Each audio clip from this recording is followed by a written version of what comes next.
Vážení posluchači, vítáme vás u 5. dílu našeho povídání figurkobrání číslo 5. Já jsem Štěpán, ahoj, a se mnou je to můj kamarád Lukáš. Čau. Dneska si projdeme klasické témata, popovídáme si o nějakých figurkách, co nás zaujaly, podíváme se na na otázku vlastně z publika a potom si probereme jedno velké téma, který si tentokrát budeme zabývat, jak se zlepšit, nebo co udělat třeba, pokud člověk by chtěl být trošku lepší. Přitom se omlouvám, já jsem trošku od psa nemocen, takže jestli dneska humor bude ještě nižší úrovně než minule. Dneska bude úplně ze dna, protože já chodím poslední dobu spát o 4:30 ráno. Takže to nebude úplně nejbystřejší díl. Já jsem pod práškama, ty jsi nevyspalej a dohromady tu máme sofistikované debatu nad uměním. Bude to hluboko. No. Znovu bych jenom rád dodal, děkujeme za poslech předchozích 4 epizod. Pokud máte jakékoliv otázku nebo chcete se něco doptat, prosím, hoďte to do komentáře. Buď se k tomu vyjádříme během podcastu, nebo se k tomu vyjádřím potom v komentu. To je vše. Takže konec, jo? Můžeme jít na to. Ještě poděkovat a rozloučit se. Ještě rozloučit se, poděkovat sponzor. Ne.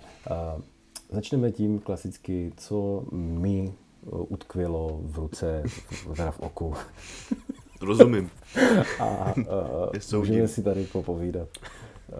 Jako první jsem vybral... bikiny. Můžeš tomuhle říkat bystu?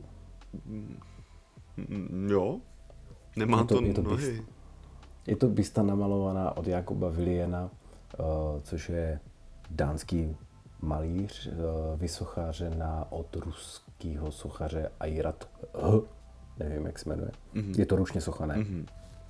A tahle bysta původně měla být vlastně pro Nordlys Miniatures, který už zanikly bohužel, ale Jakob si to nechal vysochařit a používá ji k workshopům. Mm-hmm. Takže těžká workshopová věc. Strašně těžká workshopová věc. To jsem nevěděl. Okay. Takže tohle je jeho box art vlastně, který on udělal. Mm-hmm. Jak se ti to líbí, Luky? Hele, líbí se mi to a líbí se mi ta pleťovka. Hlavně ten tón té spodní půlky. Je to přirozený, pěkný tón. Nahoře to jde tak jako hodně do barevna, pro mě jako hodně do tepla proti tomu spodku, který je příjemně naturální a je to pěkný. Líbí se mi to. Ze spodu se mi líbí ten odraz vlastně, nebo ten kontrast té teploty, kdy tam se odráží ta voda. Jo? Mm-hmm. Jako já mám ten pocit, že to jako na mě funguje. Mm-hmm. Jo.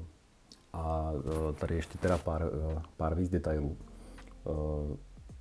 Asi pro posluchači bych jenom dodal, že Jakob je vlastně jeden z pár lidí, který umí malovat opravdu dobře olejovými barvami, kromě Lukáše. A dalších. Ne, a dalších si dělám srandu. Ale tahle bysta je taky celá olejem.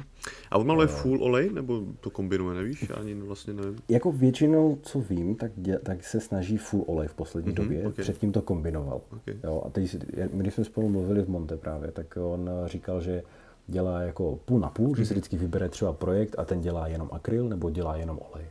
Ale říkal, že právě kombinoval některé prvky. Tady se mi zdá, že to až na ty tetovačky té kytky, to jakože vypadá všechno na olej, jo, což jako na tu kytku bych dělal asi olejem, ale... Taky olejem. Ale to netuším, okay. Čím to dělá. Pěkný to je. Já teda musím uznat, že moje oblíbený detaily na tomhle, kdy důvod, proč jsem to jako vybral, je ta pleťovka, tak je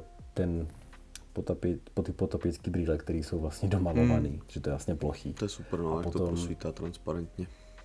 A potom ta opálená linka na bikinách, kdy prostě vlastně tam opravdu krásně spálený ten obrys toho prsu, potom je tam ta neopálená část, tam ten stín.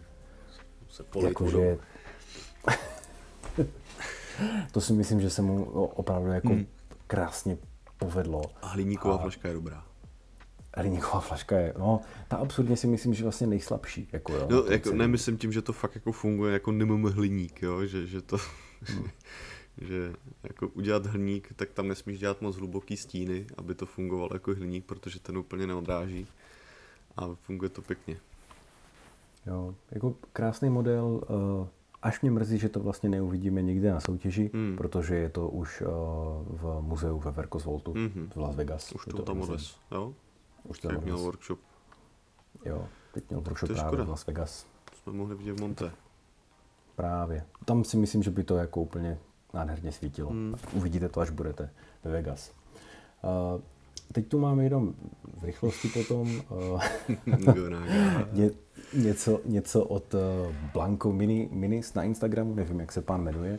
Je to bysta... Asi on taky ne, podle. To je super. Je to bysta od Lukase Pinispira Mirabilis, která je skonverzovaná, přidaná. A úplně zkouřená. A úplně zkouřená, ale tak nádherně interpretovaná, že to je prostě... To je dobrý. Jako to jako sešli jsme se s holkama třeba po 50 letech. 50 let jsme se neviděli, ale furt máme stejný koníčky. Holky, hippies prostě. Jo, je to dobrý. No, je to. Jako technicky, technicky jako malba je to dobře zvládnutá, ale ten storytelling zatím, ten to jako totálně urval, no. Přesně. To funguje dobře. A to je ten nápad, že? To je prostě to, o čem jsme mluvili i minule, že prostě stačí jenom trošičku nějaký jiný úhel a hned z toho máš bum. Tohle vlastně vyhrálo, myslím, jedno z Best of Show na Flickworth v Madridu 2024. Takže to je ono. A potom tu mám ještě další věc, kterou bych rád zmínil z Freak Wars, a to je asi jako jeden z nejimpozantnějších displejů, co jsem zatím viděl v roce 2024. Věřím, že ty největší páky a pálky uvidíme na Monte a na SMCčku. Ale ta kreativa tam je úplně brutální. Teda, jako ale ta kreativa je tam naprosto perfektní. Je to hlavně i precizní. Pardon. Ano. Je to teda na Instagramu Droidena Andrea Macias a jsou to věci, kterým jenom teď můžeme prolítnout jako trošičku víc. Já jsem ji vůbec neznal, člověče. Ne, já myslím, že jsme to i viděli něco. Jo, asi jo, ale takhle jako v tomhle displeji mě to oslovuje, jakože, jak to, že nejsem fanouškem skalním. Ano. Protože to je fakt jako moc hezký. Tohle je ručně socha na bysta od Oliviera Willowingta. To už není bysta, to už je spíš takový chrlič na štít baráku. Jako, to je velký, ne? Jo. Takhle velký. Ano. Je to tak. A je to teda nádherně jako namalovaný, podaný a odprezentovaný. Opravdu perfektní. Další věc v tom displeji, která tam jako vylejzala nádherně, tak byla od Alejandra Muñoze vysochaná věc pro Aquelarre Models od Broma, myslím, že původní obraz je od Broma, kdy tohle je vlastně byl její pokus o Zorn paletu, kterou to je Zorn, tohle? To je Zorn. Okay. Právě jakože respekt jak prase. To je jako vůbec nevím. Toto je právě Zorn s tím, že ty motýlky, tak ty vlastně jsou nabarvený tou musou Black nebo Black 4.0, 3.0, že to jsou ty úplně nejvíc nejmatnější černý, který vlastně ti neodrazují žádnou věc. Jo, pohlcující světlo. Nejčernější černá. To je ta od Greenstaffu?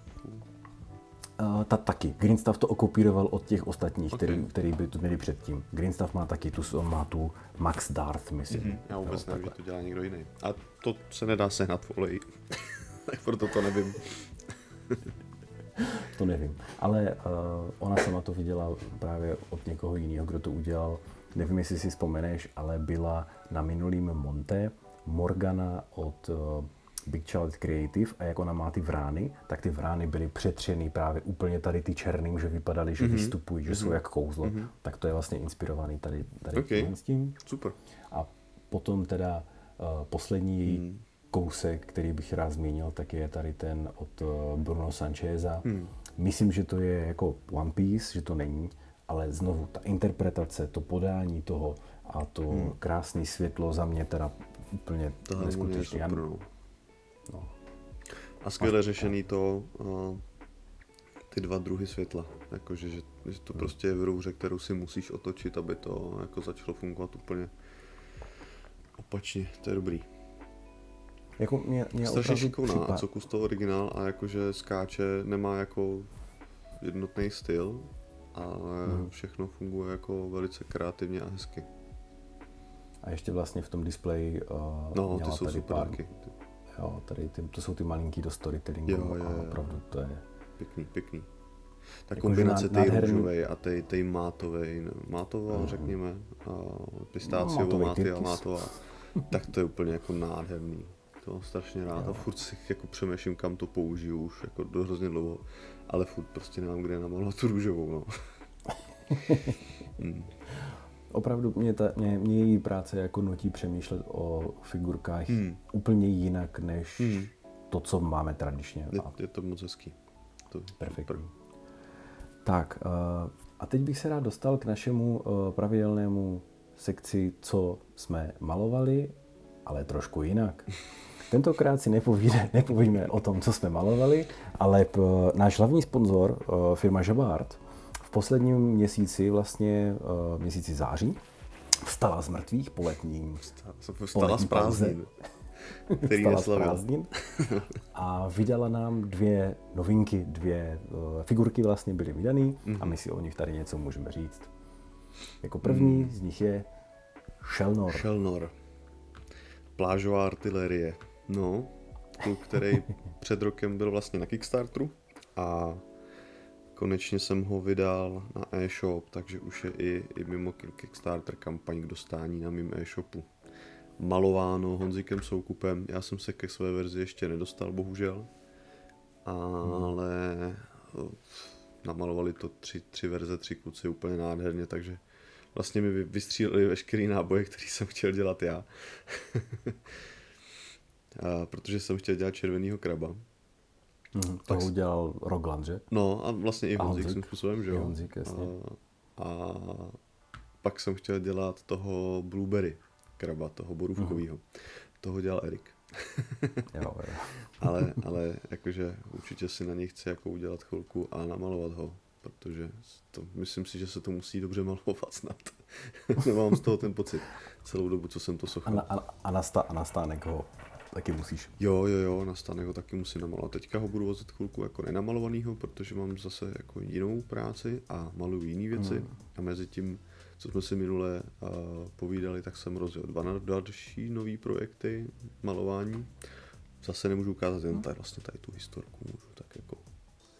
Po dlouhé době Jabard dělá zase po dlouhé době historickou miniaturu. Na hraně historiky, jo. Tak jak jsme se bavili o té hraně, jo. Historika versus fantaska, tak já to samozřejmě potřebuji okořenit takovým tím, jakože do posledních chvíle nevím, jestli nebudu diskvalifikovaný, ale je to... Abychom měli cestou domů o čem mluvit. Ano. A konec konců, jakože tam na jedné z těch soutěží bude hodnotit Honzik, tak jestli si dostanu DQčko, tak dostane deku někde na benzínce. Na benzínce v Nizozemsku. Hele, já bych jenom tady k Shelnorovi chtěl říct ještě jednu věc, která mě napadla, že jak by se to dalo jako marketovat. Že bychom Shelnora mohli normálně marketovat jako nějakýho nurgláka do Warhammeru, protože on je docela velký. A na něho, kdyby se hodila prostě ta 32 mm, já nevím, nějaký ten spellcaster, jo, nebo prostě někdo takovej, tak máš prostě normální unikátní velký tank, že? A řeknu ti, že to není originální myšlenka. Náš kamarád Tommy už s tím přišel, když začal kupovat Warhammery, tak aby to se zdravíme. Tak říkal, že tam postaví nějakýho nurgláka, aby měl důvod, aby jsme se mu netlemili, že začal malovat Warhammer a začal nakupovat armády. Paráda, jen do toho, Tome. Jen do toho. Teď jenom doufám, že mi to neříkal, já jsem to zapomněl a teď to prezentuju jako svou myšlenku. To úplně čistě originální. Teď mě to psal ve stejnou chvíli, jste to vymysleli. Ne, to. Nurgle, no, může být. Asi bych tam dal pár chapadel navíc, aby to bylo možná pro papa Nurgla trošku snesitelnější. A ještě bych jenom řekl, že se to nezdá, ale je to velký jak něco. Je to velký, no, je to takový jako krásný ruční granátek, jakože. No. A teďka s Honzikem, jako odlejváme figurky, tak zjišťujeme, že když teda lijeme nějaký jako zakázkový pro jinou firmu, nebo spíše Honzik, takže on nalije 4 bisty, zatímco já 1 figurku. Ze stejné gramáže. Takže jestli to ty lidi ještě chvilku budou kupovat, tak zkrachu. Kupujte lehčí figurky od Jabarta. Prosím. Ne. To bys musel začít dělat něco menšího, ale něco mi říká, že to se nebude konat. Teď ne. No, teď ne. Protože se rozlídnu. Ne, nemáš tam nic menšího. Lednu, únoru. Těším se. Protože druhý novej tentokrát model je Král Luminart. Předám slovo. A ten je, prosím tě, na fotkách jako přijde, že je hrozně malej. Ale on taky není. Je to zase materiálově. On taky není, no. No, jsou to takový jako 3 poctivý 75, no. Jako materiálově je to velký kluk, no. Jo. A dobře se to dělalo, je to prostě přesně ta kravina, kterou já většinu času mám nejradši, protože si na tom člověk spoustu věcí vyzkouší a vlastně je úplně jedno, co na tom člověk udělá, nějak se jako zabaví a ono to ve výsledku funguje. U těch svíček jediný co, tak je fajn, když jsou vysmutovaný ty voskové partie a ten zbytek už se dá vzít jako texturou, bez textury, prostě různě a víceméně člověk jako hraje jenom s barevnýma kombinacemi. Je to podobné jako ty houby. To je takový jako blbůzdorný malování, kdy si člověk prostě sedne a často bezmyšlenkovitě jenom jako tahá štětcem a užívá si jako ten moment bez nějakého velkého presu z toho, jak to jako dopadne, protože to, hele, těch hub už jsme za ty 2 roky, 3 roky. 2 roky, 3? No, nevím, 2 roky. 2 roky, co jsou venku, tak už jsme viděli hodně. Jako 100 asi jo, nebo ke 100, jakože. Jako přes 50 bych řekl, že určitě. Ale ke 100 spíš, protože když si sečteš všechny ty 4 a juniory a to, tak jako je to hodně a víceméně jsem neviděl jako hnusnou. Nebo že by jako, víš, takový to jako, že by to bylo jako blbý nějak jako. Že by se za to někdo musel stydět, to je pravda. To jo, pravda, jako občas vidíš prostě figurku, která má oko tamhle, že prostě je jako evidentní, že člověk jako začíná a neví jako si s tím rady, tak na těch houbách to tak jako nebejvá. A tady ty svíčky si myslím, že to je jako další podobná věc, že se na tom jako super zkouší a učí, no. Tak mě to bavilo a teďka dělám 3. A ta vyjde příští měsíc. Těším se. Já jsem ty svíčky bral tak, že prostě je to vlastně vývin, jo? Že máš ty technologický vývin těch lidí, v tomto případě humanoidů, kdy vlastně houby mají technologii na úrovni pazourku, jo. že si opravdu kutaj a teď máš ten středověk a to je ta Candle Series, ty svíčky. Já jsem chtěl, aby to bylo takový, jakože, aby byly jakože na stejné lajně, co se letopočtu týká, akorát ty jedni byli z lesa a brali fakt ten jako všechno možný, jako materiály lesní, jako dřevěný desky, že oni mají nějaký meče, kopí a to, co mají jako ve středu, jako akorát tady jsou jako mnohem dál, no. A to jsou prostě kucí z hradu, tam to jsou kucí z lesa, který mají primitivní technologie. Historik ve mně by se chtěl hádat, ale v pořádku, to si necháme možná na jindy. Chtěl bys ještě něco dodat k našim k tvým novým releaseům? Ne, myslím si, že no bo takhle těším se, až vydám další nový releasy, protože toho mám připravenýho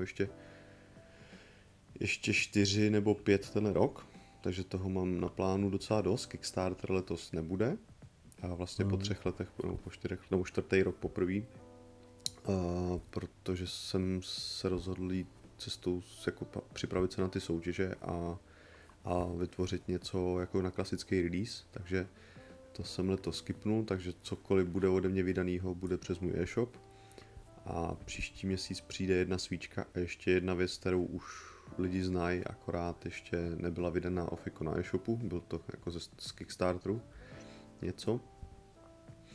Konec konců i v listopadu přijde 1 Kickstarterová věc starší a jedna úplná novinka, takže kombinuju vždycky novou a jakoby věc starší zatím nevydanou.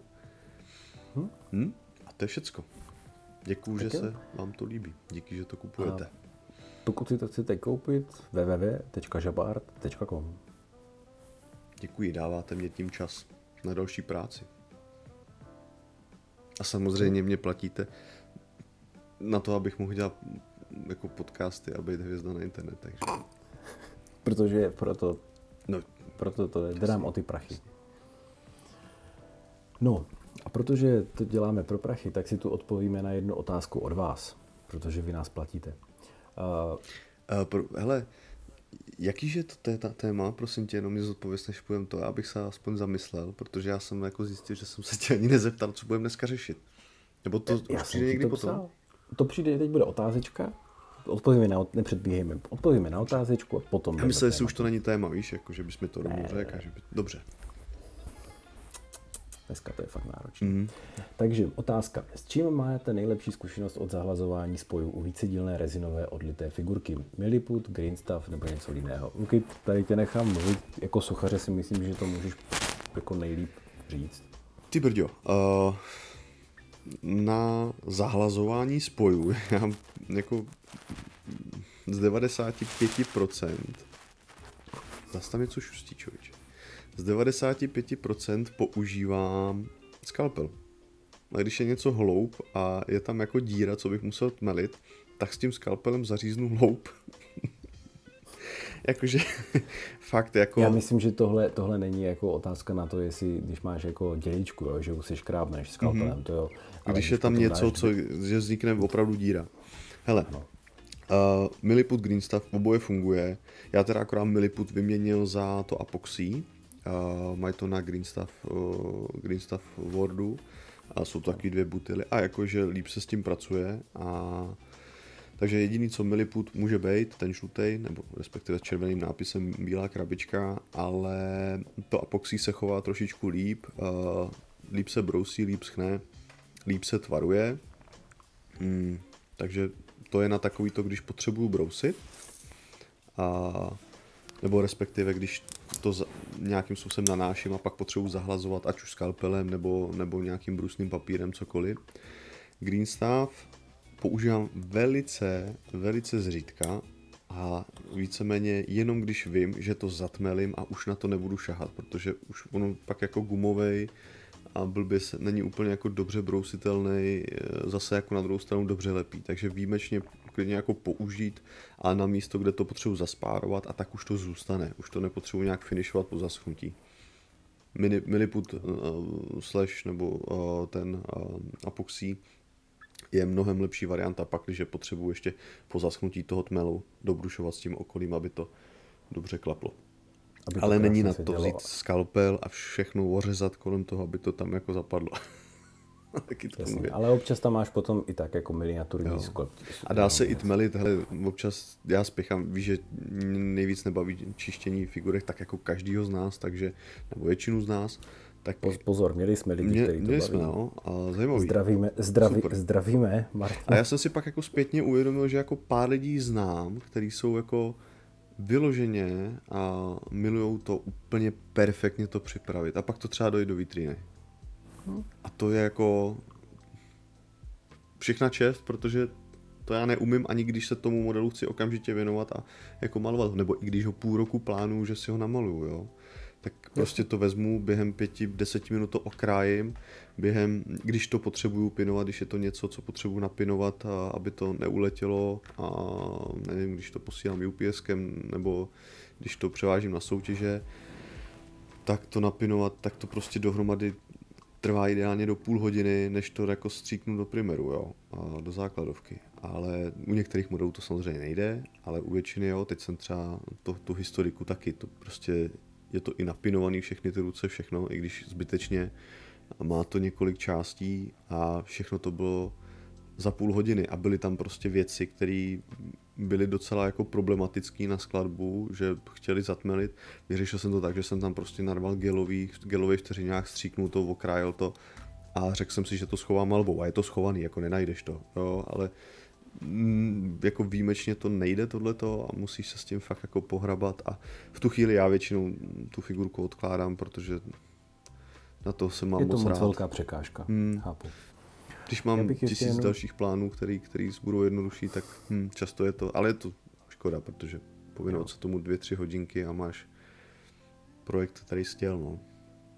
Ještě jsem jenom chtěl dodat k různým variantám těch tmelů vlastně, co funguje, tak ještě se dá sehnat Magic Sculpt, ten ještě není tak dobrý třeba podle mě, jak ty zmíněný.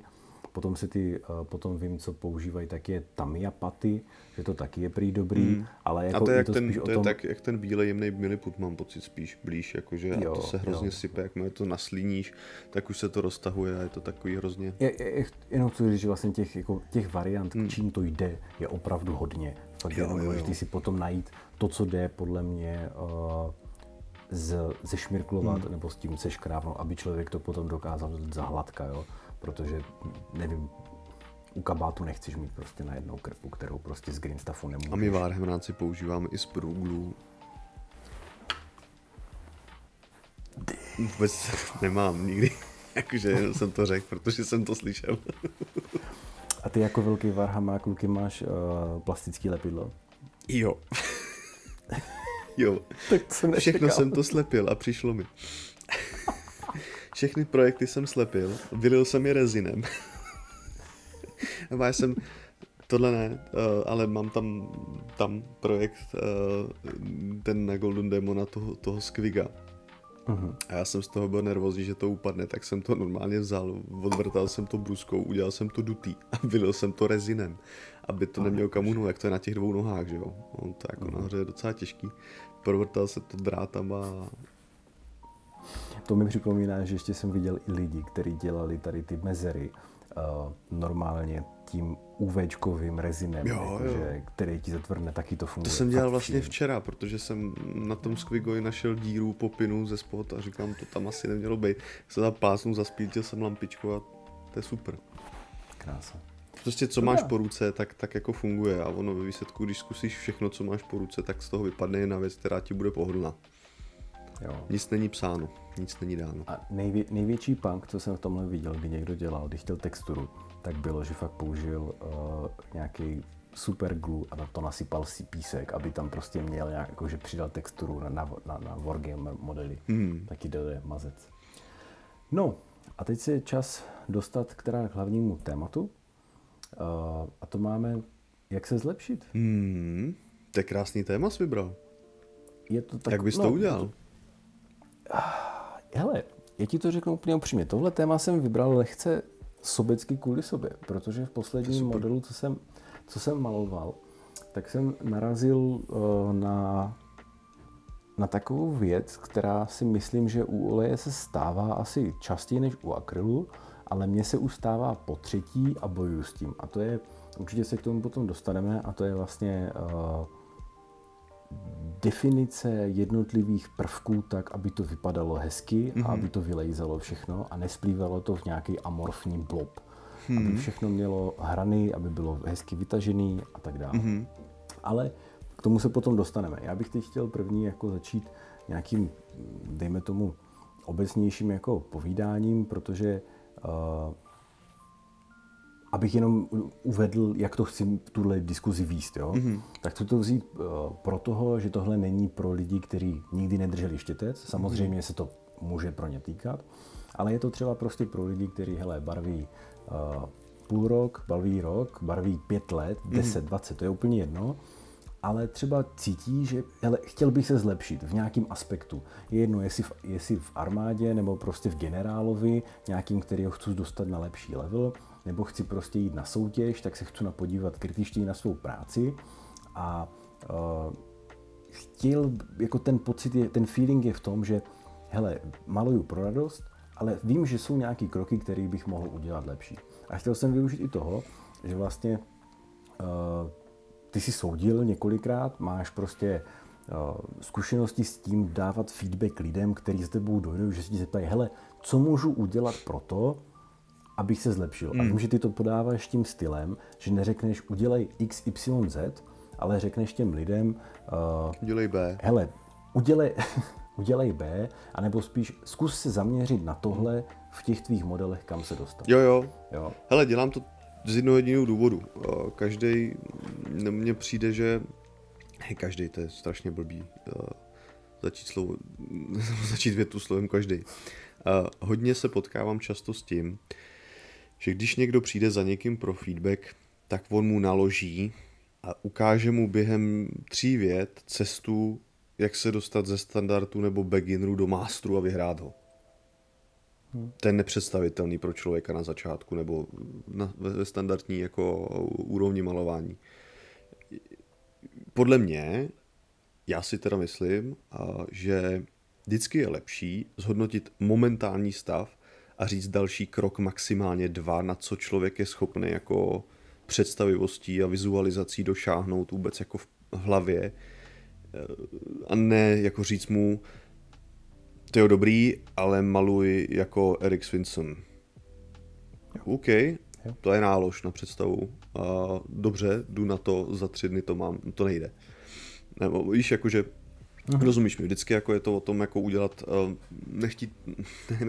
chtít po sobě strašně moc, ale nechtít to jako na tom dalším modelu. Být jako v pohodě nebo smířit se s tím, že máme nějakou tu cestu, nějaký ten progres bude mít nějakou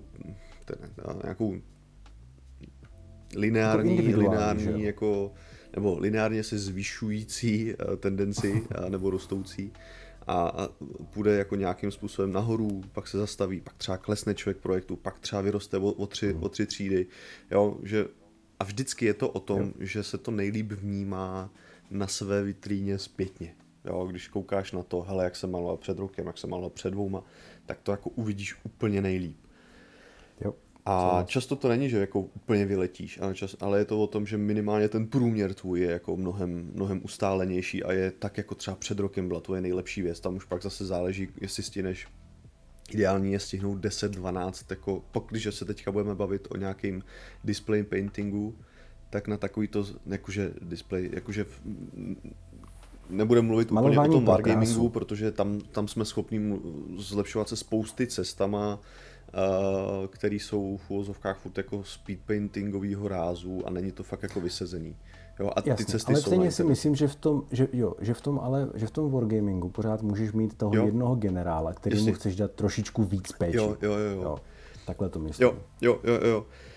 Ale myslím tím, že jako trošku... pak, když se budu soustředit jako na ten display painting, tak jsem chtěl jenom říct, že je fajn udělat jako 10, 12 nebo 8 až 12 projektů jako ročně. Jo, aby taky zároveň člověk jako refreshoval tu svoji jako palici na nový projekty, nový věmy, nový tásky, který to po tobě jako chce, aby splnil, nebo prostě aby přemýšlel nad tím, vizualizoval si, tak je to dobrý jako aspoň takhle. Jo, samozřejmě někdo vystihne víc, někdo jako míň. A u wargamingu je to zase jako trošku jiný, tam nevím, jestli bych mohl úplně říkat, právě proto se vydávám tou cestou toho display paintingu, protože to je něco, s čím se jako potkávám i ve svém okolí, nejenom u své cesty. Ale je to vždycky jako o tom vymyslet si jako 2-3 kroky toho, co chci jako příště zlepšit, na co se chci zaměřit a do čeho se donutím. Často to není moje komfortní zóna. Jo, my jsme třeba, hele, úplně vzpomenu si na začátek a byl to takový téma, který jsme s kamarádem Jardou Kubátem řešili a on se nutil do kontrastů, já jsem se nutil je zmenšovat, protože já jsem byl třeba na historickou kategorii brutálně kontrastní. Dneska jsem taky, ale už to umím tam jako použít tak, aby to barevně ladilo a nebylo to úplně jako rušivý element téhle kategorie. Dřív to byl jako mnohem větší jako šok, když se na to podíval se jako vedle ostatních historik a často ten šok byl jako propast, jo, pro ty soudce.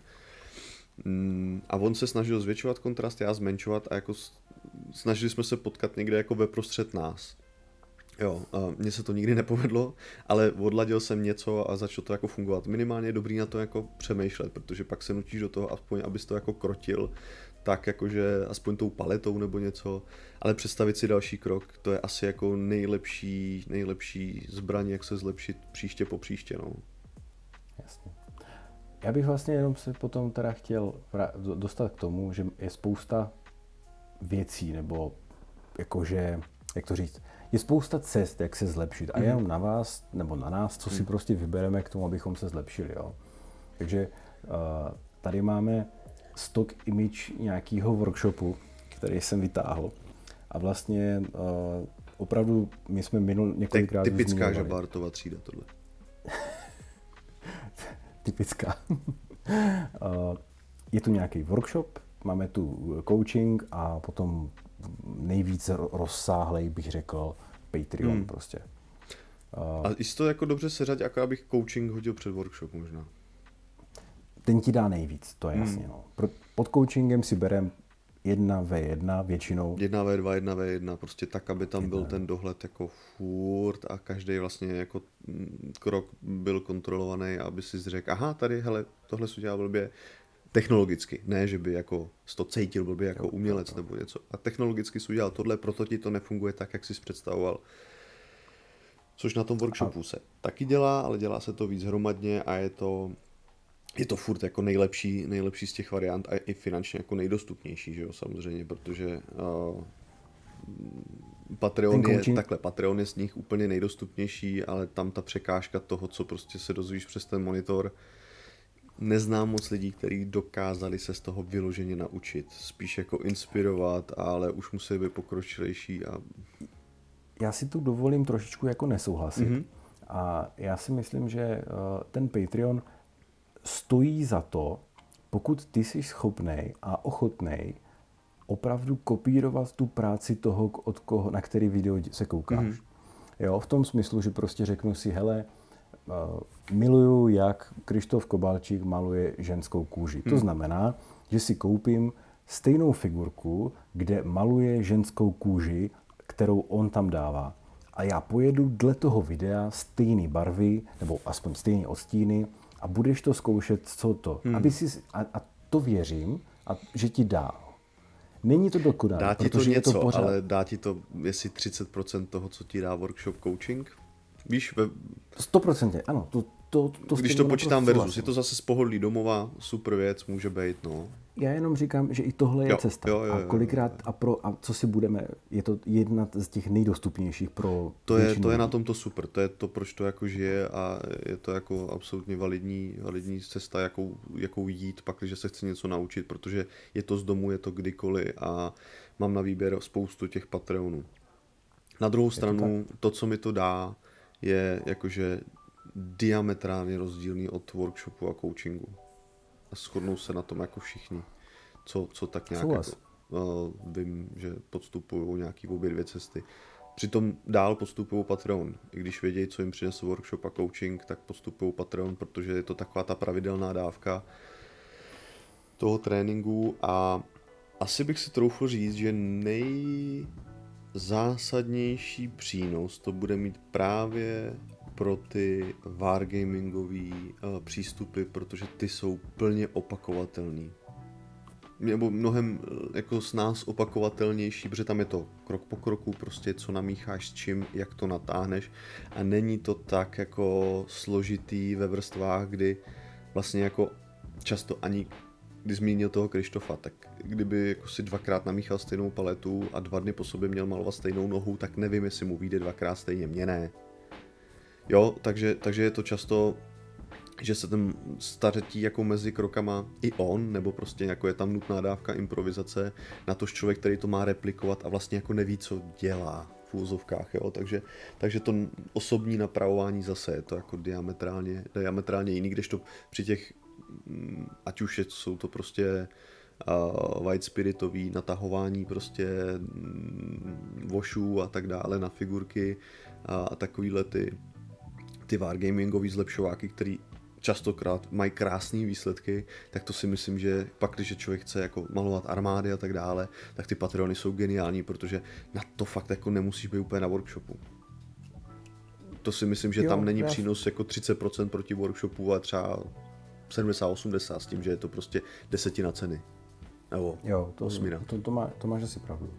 Jo, jako, hele, takže jestli by se to muselo seřadit, tak samozřejmě face to face nebo z očí do očí, coaching 1 na 1 nejlepší, potom určitě workshop, který třeba do 20, do 15 lidí, potom asi nějaký online coaching a potom Patreon, jo? Ale všechno to jsou prostě věci, které už stojí prachy. Jo. Pak jsou i free YouTube videa, které jsou jako Patreon, ale je to omezené množství. omezený konkrétní materiály, který ten člověk maluje a většinou je to jako teaser na to právě, zaplaťte si ten a tak ono, já bych spíš řekl, že potom ten trend YouTubeových videí o figurkách je vlastně, že ty se snažíš sloučit, ve většině případů samozřejmě jsou výjimky, ale oni se snaží sloučit zábavu, aby vytvořili ten content s tím, že to jakože malují, takže dělají nějaký Venn diagram, kdy se prostě protnou pro ty. Ale funguje to. A často ten YouTube je mnohem lepší pro newcomery nebo pro lidi nováčky, protože právě je tam takový to uvítání do toho světa. Hele, můžete to dělat i jinak než drybrushem. Bude to mít hezčí výsledky. A není to třeba o tolik těžší, protože máme metody, které fungují, jsou rychlý, nezblbneš je úplně a vypadají mnohem hezčí. A za mě já jako na YouTube content, který nedám dopustit, protože kdybych to neviděl na YouTube, tak nemaluju. Jo, takže prostě já to vnímám opravdu jako strašně. My jsme se seznámili na YouTube. Jasně, taky. Jo. U jednoho prostě content creatora. Takže já to jako na to nedám dopustit. Jo. Ale ještě a poslední věc, co bych dodal k tomuhle, tak je, že v momentě, že pokud člověk má vybráno, dejme tomu, nějakýho mentora, nějaký workshop, tak je to o tom, že se učí vizi toho člověka, že se musí uvolnit do té pozice studenta a já teď jdu a zkusit se něco naučit. Ne každý to zvládne, ne každý to umí. A ne každý ti sedne. Přesně. Hele, hlavně, co je fajn, když jako jdeš za jako konkrétním skillem toho učitele a ten skill je takový, že hele, já tě nejdu naučit nutně to, jak to musíš dělat, takhle se to dělá, takhle to funguje, ale otevírat jako trošku tu hlavu. Třeba, jak jsem říkal, já když za mnou přijde někdo pro ty kritiku, tak já se snažím, nebo kritiku, feedback a co dělat dál, jak to zlepšit, tak já se snažím nacítit na to, co vidím, kterým směrem asi jako jde, pak trošku jako odhadnout, kterým bych chtěl, nebo na to se ho zeptám často. Ale tak už vidíš, ale ten člověk jako maluje hodně barevně. A často to nejsou ani věci, které já jako umím, nebo jsou mi stylově blízko, ale už jsem je viděl jako 1000krát na jiných pracích, jako za těch, já nevím, 15 let prostě, co ty styly nějakým způsobem vznikají a kam ty lidi jako se posunuli z těch různých stylů, tak mu můžu zkusit poradit, jako co může být jeho další krok, ať s tím naloží, jak chce, ale že mně přijde, že by to bylo jako zajímavý pro ten jeho styl, ale vždycky to musí být rozvíjení toho člověka a co je v něm. Samozřejmě pak, jako když dělám nějaký workshop, tak je to o tom, že ten workshop má nějaký téma a budeme to dělat z nějakých barev a to už je pak o tom, aby si ty lidi řekli, jo, tohle mě zajímá, jo, že třeba na konci listopadu budu chtít dělat 2 workshopy v Praze a to jsem ti neřekl? Ne, ukazoval jsem ti nový místo, že máme a je to teda jako super jakože, a místo.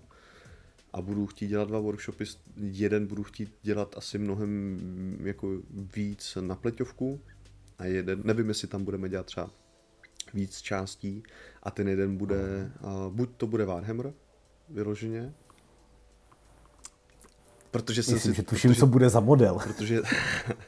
Protože je to jako tím olejem strašně jako jednoduchý, jako je to jiný.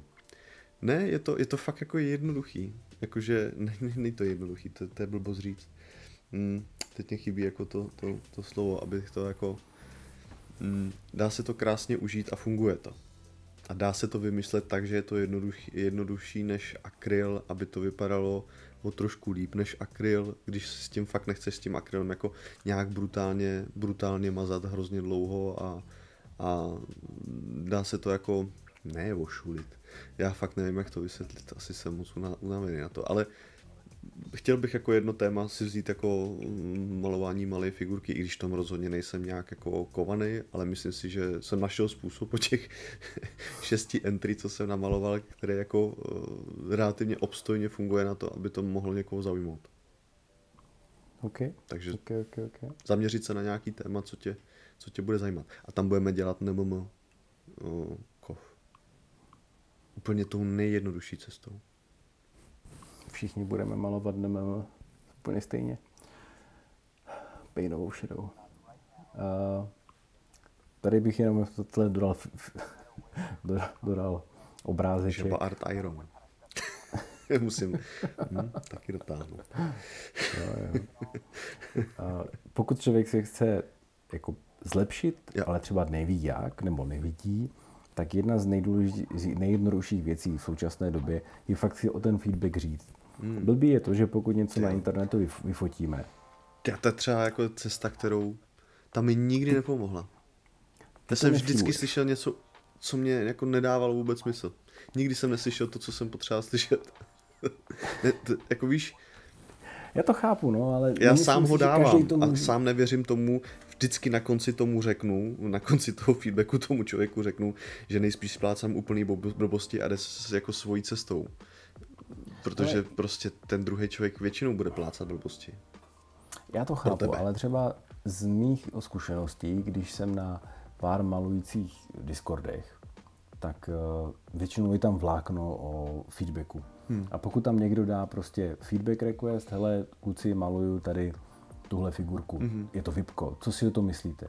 A lidi mu tam napíšou, hele, přidal bych světlo na hlavě, protože, protože je to prostě, je to jako, že zaniká to, nebo naopak tady to nasvícení, to OSL ti nefunguje, protože máš ho moc rozdělit, chybí ti tam kontrast. Tak ve většině případů jsem našel to, že ten feedback je konstruktivní. Jo, musí se to trefit. No. Musí se to trefit, samozřejmě. Což je strašně těžký. Nikomu nepomůže to, že někdo mu napíše hezký, dobrý, nebo jako to ti udělá radost, ale nedá ti to nic.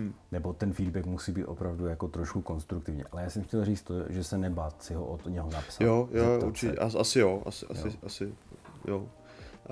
Další věc je ta, že nebo co já tam vidím jako možnou propast je, že právě to, jak jsem říkal, trefit se tím feedbackem je ohromně těžký pro člověka, který ty to vidíš poprvé a dokážeš to čerstvým okem zhodnotit. Vlastně okamžitě. A ten člověk na to čumí třeba 50 až 100 hodin nebo 20 hodin, prostě kouká na tu figurku a má úplně zblbnutý oči a když mu řekneš feedback, on to prostě, nebo takhle, často víš, že vy mi řeknete feedback, já to nevidím. Já na to koukám a říkám, že je to bomba. Ano, to se stává pokaždé. ne, pokaždý ne. Ale prostě tak, ale často to je whipek, kde mám nějaký záměr, že jo? Což ve výsledku jako někam dojde, ale často i máte pravdu. Jenom to prostě jako ty nedělej, že jsem ti nikdy nedal za pravdu, zrovna mám dvou. Zrovna mě já jsem pohodě. Ale řeknu jakože, hele, nevidím to tam, musím to odložit nebo něco prostě a vrátím se za delší dobu a nějakým způsobem s tím pak jako naložím mnohem líp. Protože když to čerstvý oko přijde k tomu vykoukanému prostě do detailů oko, který to má, nebo toho autora, který to má fakt jako každý den na stole, jako už vlastně nevidí, jestli je to dobrý, špatný, nebo co to vlastně sakra dělám tady se svým životem. Já s tebou souhlasím, jo, ale opravdu si myslím, že pokud člověk ten feedback si i sám připraví na to, že si o něho řekne, jo, že prostě řeknu, hele, maluju tady figurku x hodin, funguje tahle partie, když se zeptám, když tam navedu na to, tak ten feedback ti fakt dokáže pomoct. Samozřejmě feedback, který řekne, že já maluju figurku ve tmě a je to prostě osvícení měsícem a dojde tam borec, který ti napíše, já bych sem tam prostě dal jako, chápeš, denní scénu. To ti neporadí, to ti nepomůže, to je úplně tak blbej. Musíš tam dozadu udělat hodiny a napsat tam třeba 12 AM, nebo 9 AM. Jo, nebo že ti řekne, já bych tam dal backdrop a ty prostě backdrop nechceš dělat. To je blbý. No nesmí to být úplně jako, že hej, přišel jsem ti totálně změnit tvoji stupidní ideu, protože mám jako lepší a teď to celý předělej. No. To je to nacejtění toho zase jako toho, kdo dává jako ten feedback a musí to být v nějakých jako rozumných stopách a víc to zhruba k tomu výsledku, co si ten autor jako to. Že tam už to je pak zase o tom, že pak si musí říkat feedback s tím, že dáš jako jasně najevo, čeho chceš docílit. A to, aby se jako potkali dva jako správně naladěný a sehraný diskutující, který pak jako jsou ochotní a schopni diskutovat na podobné mentální úrovni toho, že jsou připravený na to, aby si jako vyměňovali věci a pinkali si to tak, že jako to má někam dojít a jít to s tím správným společným ideálně směrem, jenom to vychytávat mouchy, je těžký. Je to těžký. Ale od toho jsou kamarádi, když tak, nebo partneři. A jo, já mám občas něco pošlu, dostanu bídu a se zavřu do pokoje. A... Jasně. Mhm. Jo, úplně dostáváš bídu. Jo. Jednou to stalo. Rtuť do žíly si ta... bodnu.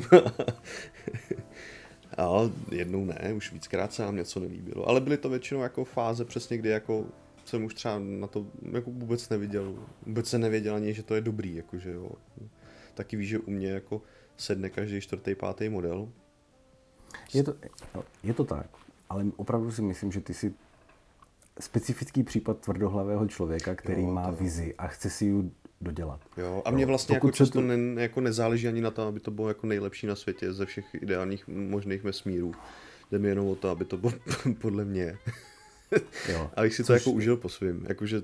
Což já třeba z vlastní zkušenosti vím, že když si zeptám vás nebo prostě kamarádů a řeknou mi, hele, dobrý, ale tady by to stálo o to se téhle partii pověnovat. Ten obličej by potřeboval víc péče. Prohloubit. Prohloubit. To beru, že je prostě něco, co to opravdu je to teď zlepšení. Teď si poslal vlastně to vipko s tím keltem. Já jsem ti přesně psal, že je potřeba to oživit nějakýma ornamentama nebo tak, protože to je dobrá práce, ale zároveň tam jsou určitý nedokonalosti a tím, jak je to plochý a nemá to úplně hloubku, tak by to potřebovalo nějaký zajímavý 2 prvky ideálně. Přesně, jo. A pokud člověk dostane takový a můžeš feedback, to udělat, nemusíš. Můžeš jít cestou to prohloubit, můžeš cestou jít probarvit ty pleťovky a ty kalhoty malinko prohloubit. Jo? Těch cest je víc. Na tomhle tom jako konkrétním jsem viděl to, že další krok by byl fajn takovejhle. Pak to můžeš udělat, nemusíš. A takhle si myslím, že takhle to bylo myšlené opravdu v tom, že pokud člověk chce něco tuší, nebát se zeptat. Samozřejmě ne každý se zeptá. A pak už následovali jenom pár dní, kdy jsem ti zavolal, ty seděl na gauči a já jsem se ptal, proč neděláš. No. A já ti říkal, jak moc mi je špatně. No, já jsem ti řekl, že ti není tak špatně, abys nemohl jít malovat figurky, jakože neposílám tě do zákopu. Jo, já vím. No. Obrat byli. Mě bolí bříško. Já nemůžu chodit figurku. Pardon. Jo, no tak. Je to tak. Ale teď bychom se mohli teda dostat konečně k tomu, jako, o čem si teď můžeme povídat třeba hezkou půlhodinku. No. A to je, jako, na čem teda konkrétně zapracovat. Já jsem si tady dovolil vzít obrázek z Instagramu od usera JojiCo334. A vážení posluchači, koukáte se na 32 mm hlavu Space Mariňáka, která je namalovaná jakože... menší než moje duhovka. No, jako k dokonalosti, já nevím, asi. Jo, já si to nebojím říct, to je jako perfektní. A já bych na ní se vlastně chtěl pobavit o tom, že prostě to, co jsem říkal na začátku toho uvedení toho tématu, vlastně, že můj problém, nebo to, co já vnímám, že bych chtěl zlepšit, tak je nějaká definice, přesnost té malby. Jo. V tom, že teda v poslední době maluju často olejem, jo, takže ta určitá limitace toho média, kdy třeba ten olej je víc plošnej, tam může být. Ale zároveň si vždycky vzpomenu na to, co říká Erik Svinson, kdy on říká, že pokud maluješ něco menšího, tak je důležitá definice. Není důležitý rámování. Není důležitý, ano, to orámování. Není důležitý prostě no to je i u toho velkého, ale textury. No. Ale z velké části jde o to, jakým způsobem jsi schopnej to jako prodat to, že jak to říct, že čepice je čepice, obličej je obličej, oko je oko a ucho je ucho. Že to prostě není jeden velký blob, jo. takhle. Tady na tom příkladu opravdu jde nádherně vidět každá vrázka pod tím okem.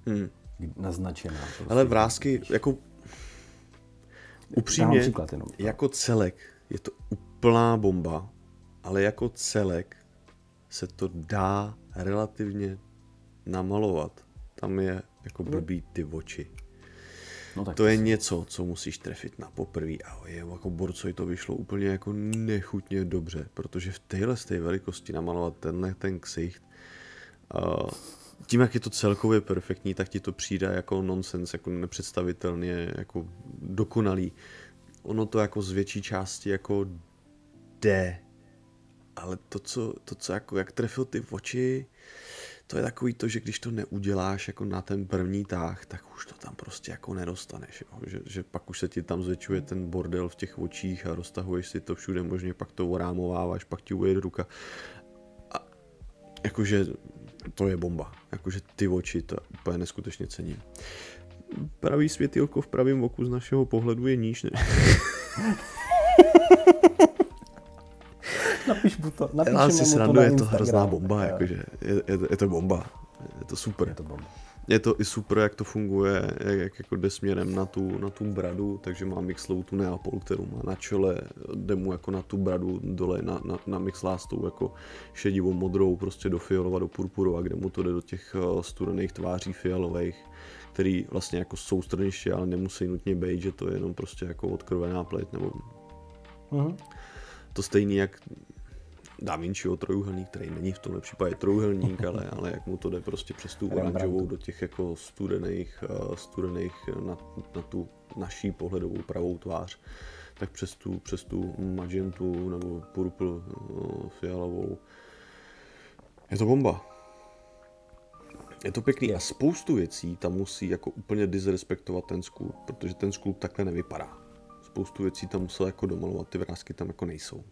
Ty prostě jako si musíš podmalovat nějakou tu magentou a pak přes to udělat 2-3 levely prostě světel ale to jako není těžký, to bodáš jako do jednoho místa a necháváš mezi nima mezery, že jo. No, že ty jako vlastně zesvětluješ ten kopeček, který vlastně není těžký, je blbý říct v tomhle případě, kdy je to perfektní. Na 2 mm, jako jo, to trošku.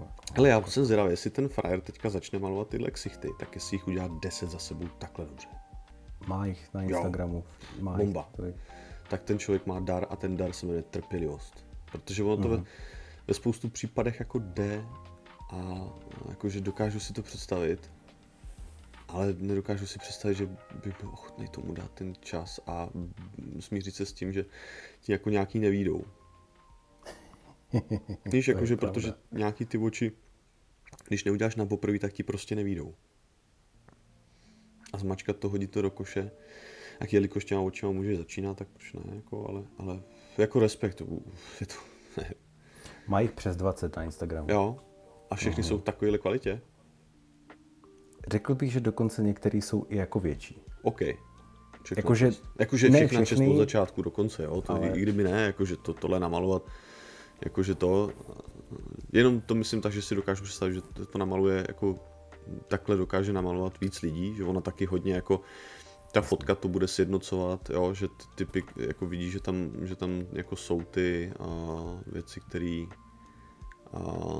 naživo třeba budou víc strukturované. Jo, chtěl bych to taky vidět naživo a jestli to bude mít tenhle hloubkový efekt, jo, jako na té fotce. Nicméně je to super práce, no. Jo. No a teda, abychom se vrátili k tomu tématu, tak teda... Asi, nebude dělat armádu, i takhle. Nebude, myslím. No, jako mají hodně, už má 20 těchto. 5 kill týmečků. No, 3. No, pár kill týmečků. Je to dobrý, no. Tak je vlastně to, že dokázal bys teda nějak definovat, nebo možná se můžeme pobavit teda o těch jednotlivých termínech, co tady máme jako vypsaných. Je tady něco vlastně... napsanýho ještě, jo. Jo.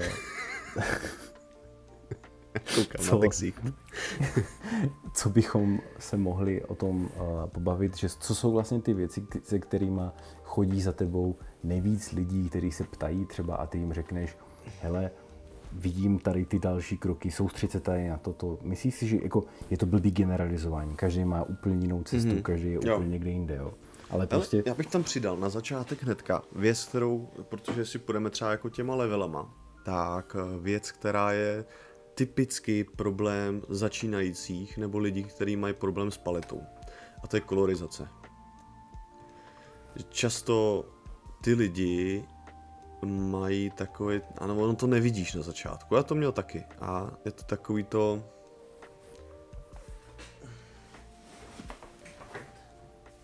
To stejně nepůjde vidět, Luky, asi.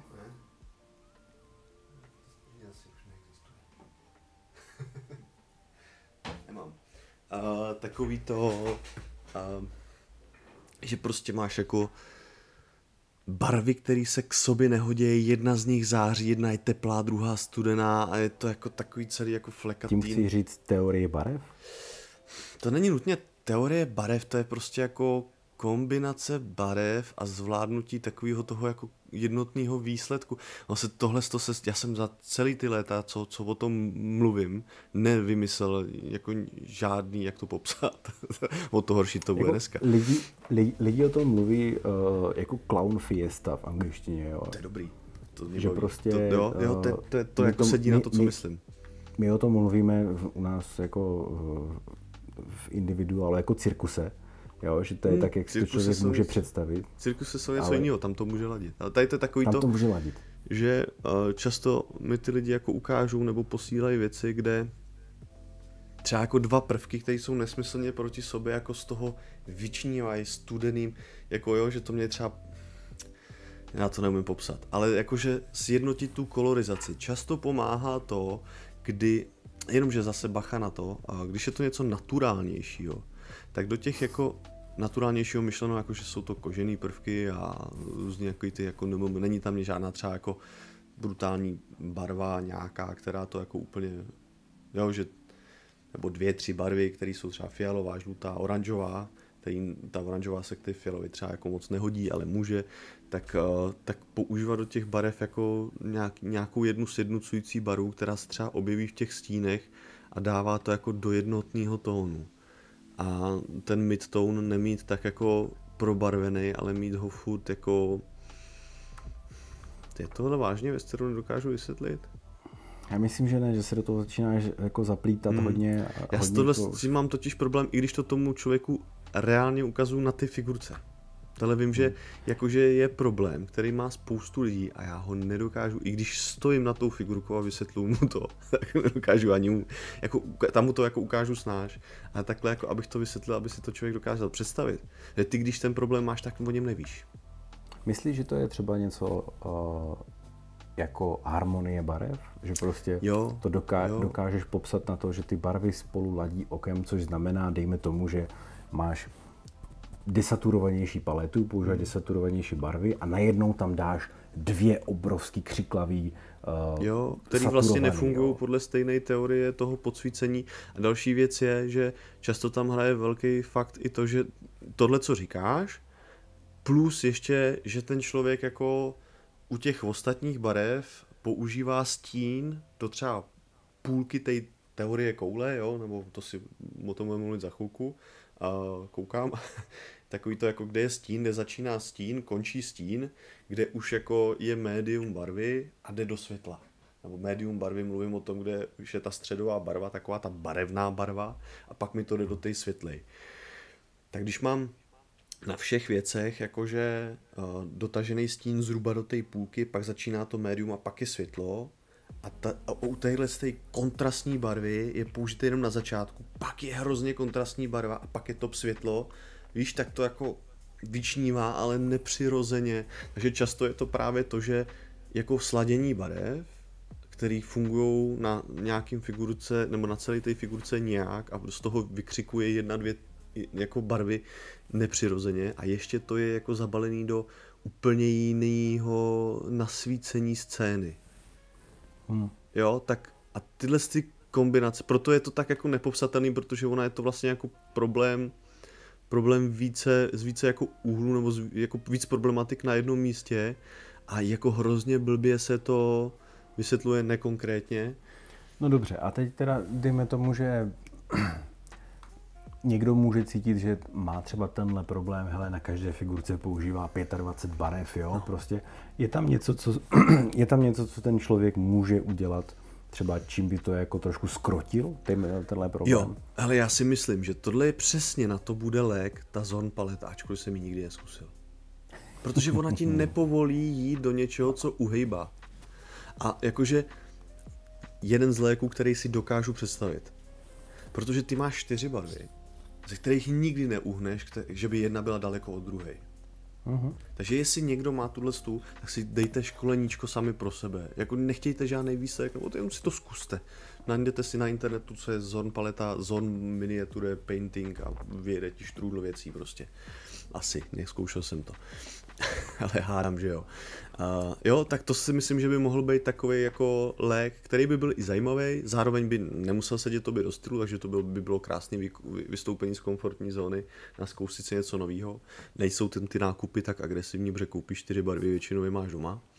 Ale nebo... další jako je takový jako kontrolovat si to, nebo může být taky to, že přidávám do těch stínů nějakou jednu barvu, která to sjednocuje a nevybírám si barvy, které jsou jako daleko od sebe, co se kombinací ideálních týká, jo, že když jako budu malovat fialovou, modrou a žlutou, tak to bude průser, protože fialová a modrá se už jako tak jako blbě ladějí k sobě.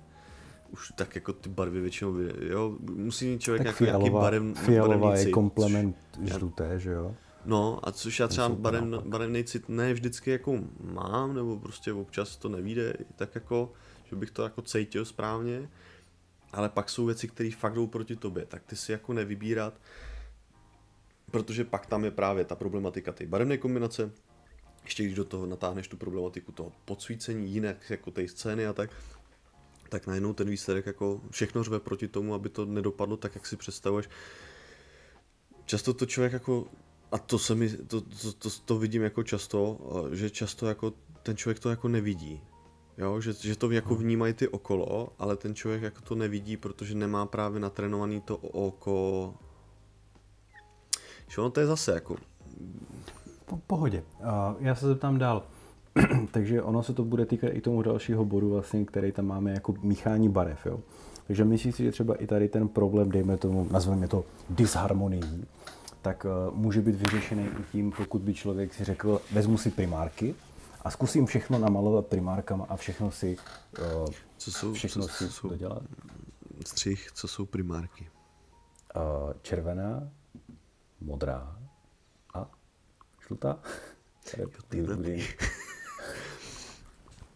Střih, druhý, dobrý, jsme zpátky. Hele, jakože, já nevím, kdo by s tím jako nutně potřeboval jako malovat takhle omezeně, jakože to už bych vzal ten Zorn, který má nějaký pravidla, najdeš si k tomu spoustu jako nebo se dá potom dělat zase magenta, turkis a když to se tam dá, magenta je jako cmyk, červená, jo, cmyk, prostě. Tam je tam oranžová, jo. No, indiánská žlutá, ne, nějaká žlutá tam je. No. Ale těch palet je hodně, ale já si myslím, jako, že v tom momentě, když ty si všechno začneš míchat sám, tak to mnohem těžší rozbiješ, než když si vezmeš setík od Valecha nebo od AKčka a prostě najednou tam vidíš všechny barvy a prostě to chceš je použít. Za mě ta teorie tam jako sedí, ale nevím, je to jako... Já nevím, jestli jsme schopni tohle vyřešit jako nějakým univerzálním přístupem, no. Míchání barev je jako věc, kterou stejně jako ve všem ostatním se budeš jako postupně zlepšovat, nesmíš jako se uzamknout v míchání a pomáhá na to utrácet spoustu peněz za barvy. Protože pak je chceš použít a začneš je do toho rvát, pardon, omlouvám se všem manželkám, protože... Jo, ale říkejte to manželkám. Neříkejte to manželkám, řekněte, že to je v korunách, ne v eurech. Protože jako já jsem kupovala barvy dítěti do školy a to stálo přesně tolik korun, že jo. Nevadí. takže jako míchat barvy a začleňovat do nich nový a nový barvy, tak časem jako pochopíš, co ti tam funguje, co jako ne, a často to vypadá jako úplně jinak na paletě než na figurce, ale i na té paletě, my jsme o tom už mluvili, ne, takový ty trénovací jako papíry se dělat různě, jako kde si sednu a na hoďku si jenom míchám barvy, aspoň něco dělám a mám třeba hodinku před spaním, nechci si rozdělávat žádnou práci, tak si zkouším, co mám doma za barvy. Je to taky jako úžasná zábava, když si člověk jako dopředu dá do hlavy, že já mám třeba často, já to nedělám, protože mám v hlavě to, že když tohle dělám, tak nic neudělám.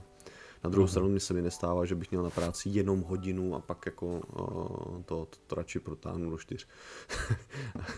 ale jako dělat si takový ty tréninky, jako abych zjistil, která barva se kterou dělá, tak ono to pak nutně často nefunguje jako na té paletě, ale přijdeš na spoustu zajímavých kombinací a pak ty kombinace, co pomáhá taky, je super, když si dáš na Google si dáš prostě 3 colors combination a vidíš tam prostě, tyjo, tak to bych nečekal, že krémová se žlutou a fialovou bude takováhle bomba, když je dáš vedle sebe. A snažit se to replikovat a neuhnout z toho jako ze žluté do oranžové. Protože najednou ta oranžová, tyjo, s tou fialovou, no, jakože ta ještě oranžová s fialovou, jo, ale víš, jakože pak trefí kombinace. To je taky super věc, kterou zkuste, ale zkuste fakt se jako držet blízko tomu, co se vyberete, když už půjdete touhle cestou. Já tady bych se naposled možná vrátil ještě k tomu Patreonu, že prostě znovu, pokud budeš kopírovat někoho video, kdo to maluje a ty si vezmeš tu jeho, máš menší šanci, že to rozbiješ úplně. A menší šanci, že se něco naučíš. Protože když to rozbiješ, tak se naučíš, když to uvidíš. Nesouhlasím, protože ty nebudeš vědět, proč si ti to bortí. Ne každý je tak tvrdohlavý jako ty, že bude chtít úplně to rozbít prostě a dokud to nebude, tak to bude míchat a bude to přemalovávat a bude to.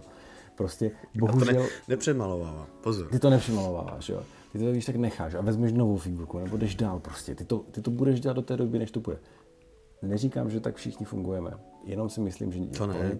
To jako neříkám, že nutně jako na krev, ale myslím si, že jako kombinace toho, ono spoustu lidí se právě, to vlastně jediný, proč kroutím hlavou, je, protože znám pár lidí, kteří se tomu odezdali a už vlastně nejsou schopni neudělat něco jiného.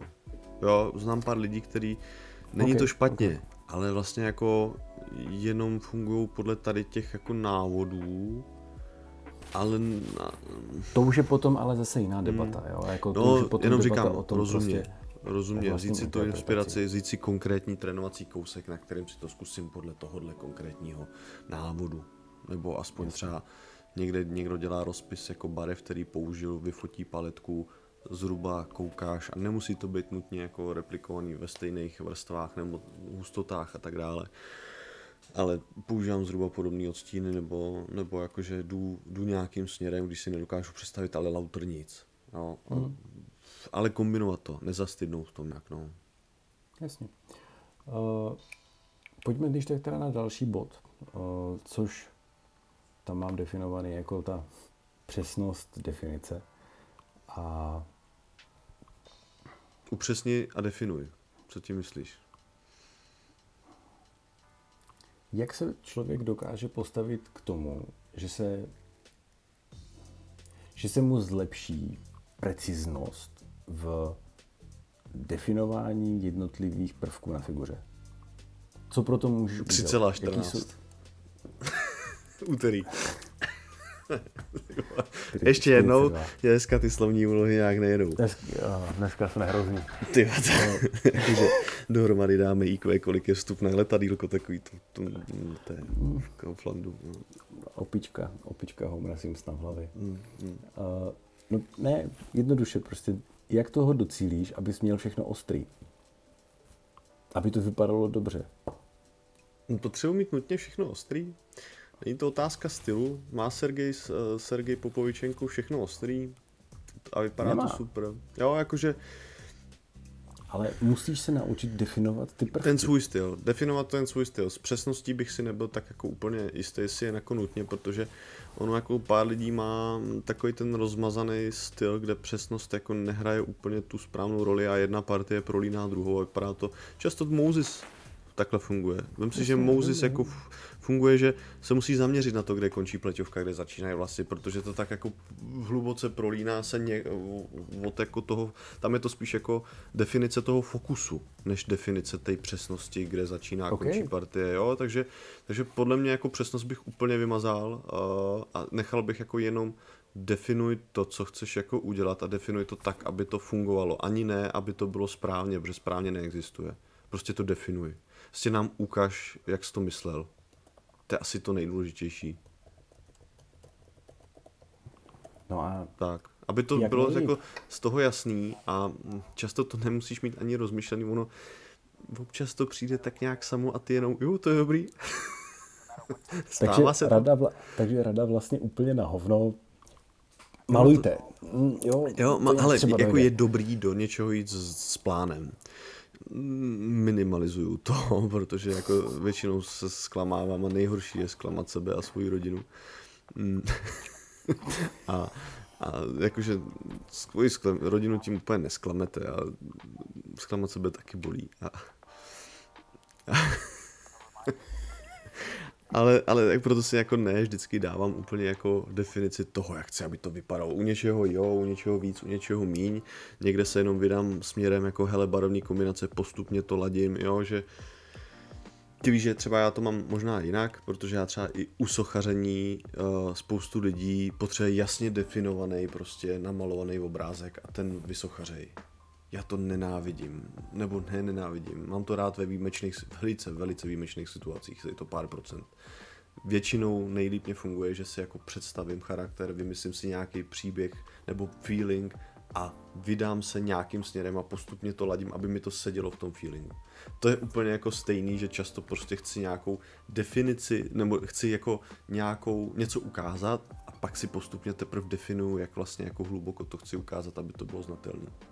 Takže definice toho, co chci ukázat, je ne vždycky úplně musí být tak ostrá, jak to jako, nebo ta myšlenka nemusí být vždycky tak ostrá, ale pak samozřejmě, když máš něco, že hele chci, jak jsme měli minulý díl, nebo přeminulý, 20 dílů dozadu, kde jsme měli sněhurku, nebo 7 trpaslíků čekajících na sněhurku, tak ta potřebuji mít jasně definovaný, že tam asi bude hrát nějaký světlo roli.